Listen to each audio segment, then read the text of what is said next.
Mais, que se passe-t-il au juste, avec moi, encore une fausse couche, c'est à croire que, mon utérus, s'est transformé, en passoire.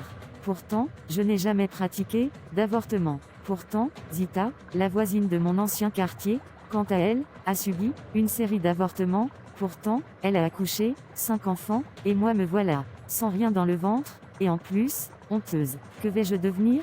La risée du quartier? Oh non, que le Seigneur m'en préserve. Il faille que je trouve une solution. En plus, mon mari risque de m'amener une deuxième femme. Je dois faire l'impossible.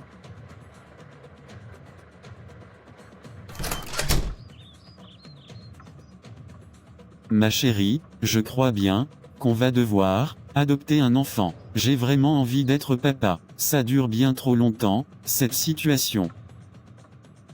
Je dois absolument faire quelque chose. Je risque de perdre mon mari. Il risque de faire un enfant dehors, puis de me le présenter comme si de rien n'était.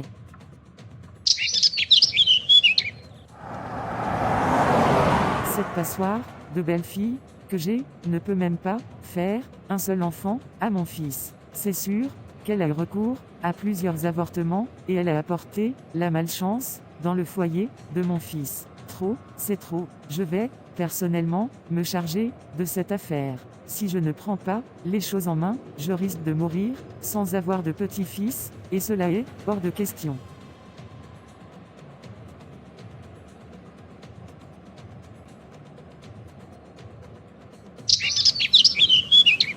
Ma chérie, comment vas-tu? Bien mamie, et vous? Bien ma fille, c'est concernant mon fils, Bertrand. Je veux pour lui une femme respectueuse et féconde, comme toi. Tu es la personne idéale pour lui. Ah, mais maman, ton fils est un homme marié. C'est vrai, je ne suis pas croyante. Cependant, sortir avec un homme marié, c'est mal. Je ne veux pas m'attirer de malédiction. Petit impoli, donc si je comprends bien, c'est moi qui t'incite à commettre une abomination, n'est-ce pas? Vous, les petites filles d'aujourd'hui, vous n'avez aucun respect. Je te fais la faveur d'être la seconde épouse de mon fils, l'homme le plus prisé et couru après dans toute la ville, et tu me fais la désintéressée. Ce n'est pas ta faute. C'est moi qui suis venu te voir. Maman, je te demande pardon, je vais le faire. C'est bien, ma fille. Fini de boire ton thé, nous irons chez ton futur mari.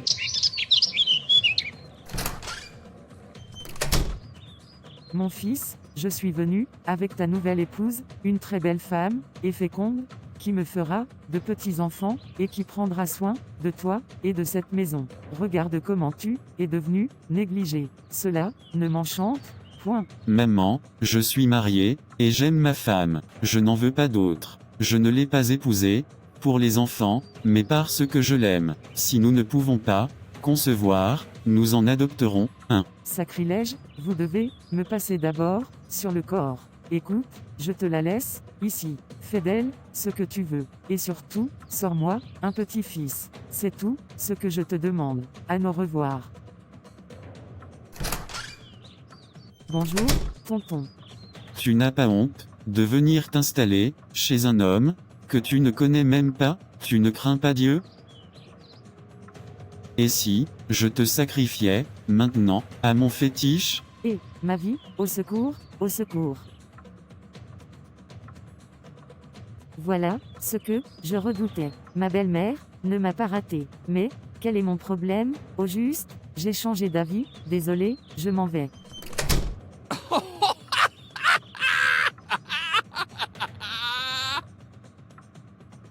Vraiment, ces filles d'aujourd'hui, venir s'installer chez quelqu'un que tu ne connais pas. Elle a de la chance, je ne fais rien du genre. Katia, je vis l'enfer à la maison. Ma belle-mère veut à tout prix m'éjecter de mon foyer. Elle a même emmené une fille chez moi. Dieu merci, mon mari m'aime, et il a su la renvoyer chez elle. Katia, je suis déprimée, aide-moi. Je pense même voir des médecins traditionnels, peut-être que j'ai été envoûtée. Qui sait, c'est pas possible d'être autant malchanceuse. Vanessa, je t'ai écouté de long en large, et crois-moi, la solution se trouve en Dieu. Toi, tu es encore revenu avec ton histoire de Jésus là. C'est quoi ton problème? Laisse-moi respirer. Jésus, qui avait entendu, leur dit, ce ne sont pas les bien portants qui ont besoin de médecins, mais les malades. Je ne suis pas venu appeler des justes, mais des pécheurs. Vanessa, seul Dieu peut t'aider, au travers du sang de son Fils, Jésus. Donc, tu veux me dire que les marabouts n'adorent pas Dieu. C'est le même Dieu que tous adorent. Ma chérie, la religion n'est pas un débat. En plus, je ne suis pas là pour te parler de religion, mais de Jésus. Jésus n'est pas une religion. Jésus est le chemin et la vie. Seul lui a les paroles de la vie, les paroles qui libèrent.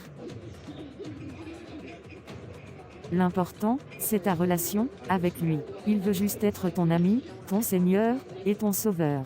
Il veut te donner sa vie, en te dépouillant de ta nature passée, afin de te revêtir de sa nature divine, et ainsi te donner la vie éternelle, au travers de son Saint-Esprit, qui viendra siéger en toi.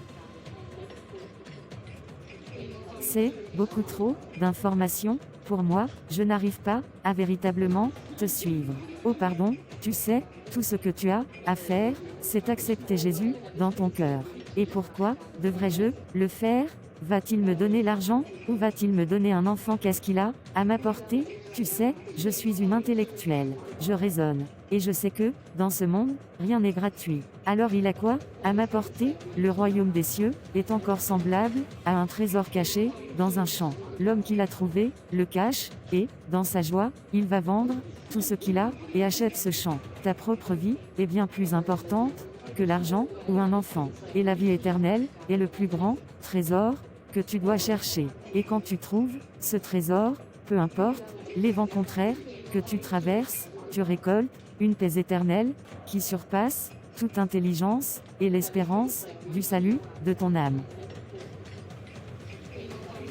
Depuis que tu parles, mon cœur tressaille de joie, je ne sais pas ce qui m'arrive.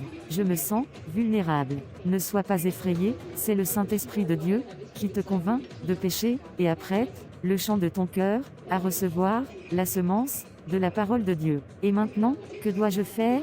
Tu n'as juste qu'à faire cette courte prière. Ok, Seigneur Jésus, j'ai longtemps vécu ma vie loin de toi, j'ai pris du temps à réaliser ton importance dans ma vie. Alors, je te demande sincèrement pardon. Je te demande pardon pour ma vie passée. Et à présent, je te reconnais comme seul Seigneur et Sauveur de ma vie. Jésus, je reçois ta vie en moi, et ainsi ton esprit. Au nom de Jésus-Christ, j'ai ainsi prié, ainsi soit-il. Laisse-moi aussi prier pour toi. Et si l'esprit de celui qui a ressuscité Jésus d'entre les morts habite en vous, celui qui a ressuscité Christ d'entre les morts rendra aussi la vie à vos corps mortels par son esprit qui habite en vous. Je déclare, dans le puissant, merveilleux et glorieux nom de notre Seigneur Jésus-Christ, que son esprit, qui habite désormais en toi, et qui a ressuscité Jésus d'entre les morts, donne maintenant la vie à tout ce qui était mort en toi. Tu es féconde au nom de Jésus-Christ. Amen. À présent, proclame que tu es déjà enceinte, et commence par agir comme une femme enceinte. Ma sœur, le sang de Jésus, le Christ, parle pour toi. Demeure dans la joie du Père.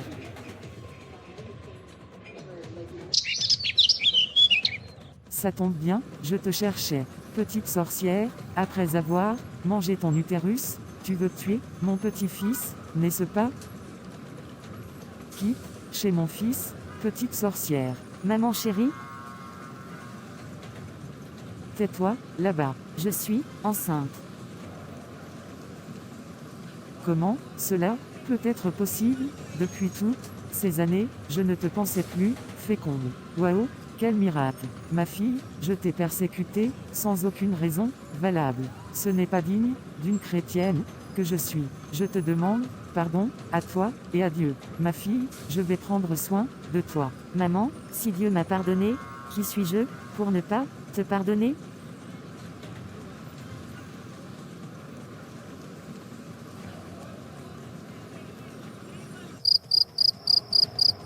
Depuis le café, je me sens si fatiguée, j'ai des nausées horribles, pourtant je n'ai pris que du thé au citron et à la menthe.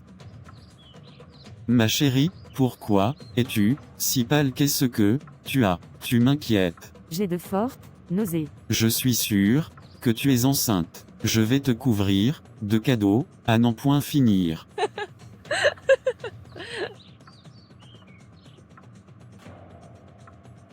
Tu vas, énormément, dépenser, je te préviens. Demain, on ira vérifier, chez le médecin.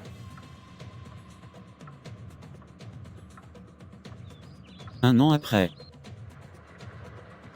Il y a, bien de cela, un an, j'étais à ce même lieu, déprimé, de ne pas pouvoir, concevoir, sans savoir que, Dieu m'avait déjà, exaucé. Les amis, même si, votre exaucement tarde, ne perdez jamais, espoir, Dieu est fidèle. Merci, d'avoir suivi. C'était, mes plus grands secrets.